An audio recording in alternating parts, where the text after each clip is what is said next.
यांचा जन्म 8 सप्टेंबर 1933 रोजी सांगली येथे झाला.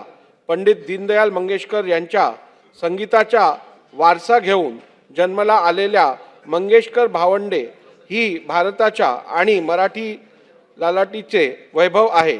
आशा भोसले या पंचरत्नापैकी एक होत्या. दैवी स्वरांचे चांदणे पेरून 8 दशकांहून अधिक काळ रसिकांच्या हृदय सिंहासनावर अधिराज्य गाजवणाऱ्या अलौकिक प्रतिभेच्या त्या महान गायिका होत्या. बहुमुखी प्रतिभा आणि अलौकिक स्वरांची देणगी त्यांना लाभली होती. त्यांच्या अनेक दशकांच्या विलक्षण संगीत प्रवासाने देशाच्या आणि महाराष्ट्राचा सांस्कृतिक वारसा समृद्ध झाला आहे. स्वर्गीय लता मंगेशकर या प्रत्यक्ष भगवंताची वासरी होत्या, तर आशाताई साक्षात राधेच्या मनातले घनश्यामाचा स्वर होत्या.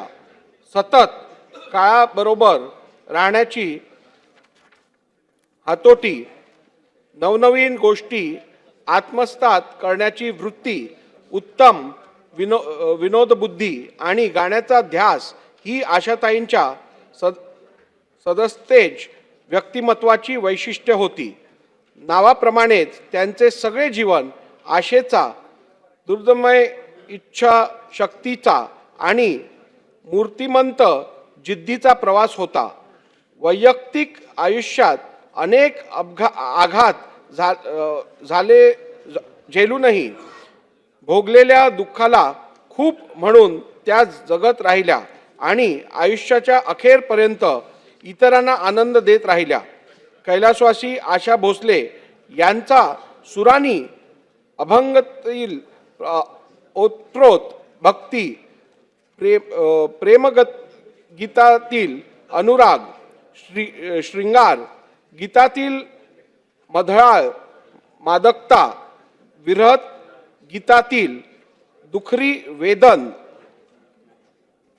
वेदना, उडत्या गाण्यातील खट्याळपणा आणि बिनधास्तपणा या समस्त भावना कोट्यावधी गान रसिकांच्या हृदयापर्यंत पोहोचविल्या. 1943 मध्ये माझं बाळ या चित्रपटातून दत्ता डावजेकर यांच्या संगीताने सुरू झालेल्या आशाताईंचा संगीत प्रवास तब्बल 12,000हून अधिक गाणी गाऊन थांबला.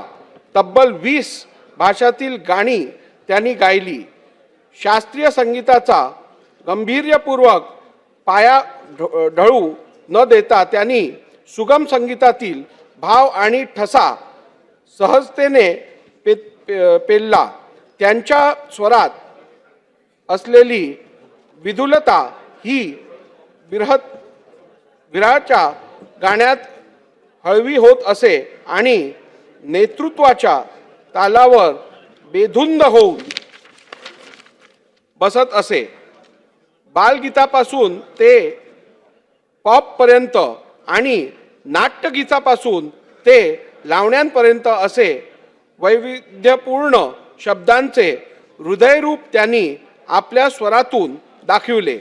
कैलासवासी आशा भोसले यांनी भारतीय संगीत क्षेत्रात दिलेली योगदान अतुलनीय आहे. त्यांना अनेक पुरस्कारांनी गौरवण्यात आले आहे. भारत सरकारने त्यांना पद्मविभूषण पुरस्कार प्रदान केला आहे. महाराष्ट्र शासनाने महाराष्ट्र भूषण पुरस्कार देऊन त्यांच्या यथोचित सन्मान केला आहे. भारतीय चित्रपट सृष्टीतील सर्वोच्च दादासाहेब फाळके पुरस्कार त्यांना प्राप्त झाला आहे.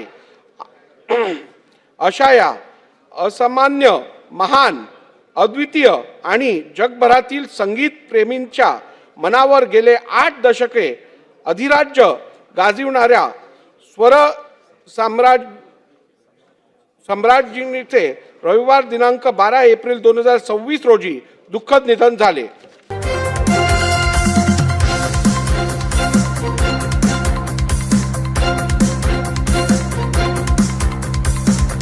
समाज साधना न्यूज, समाजहितासाठी सदैव अग्रेसर.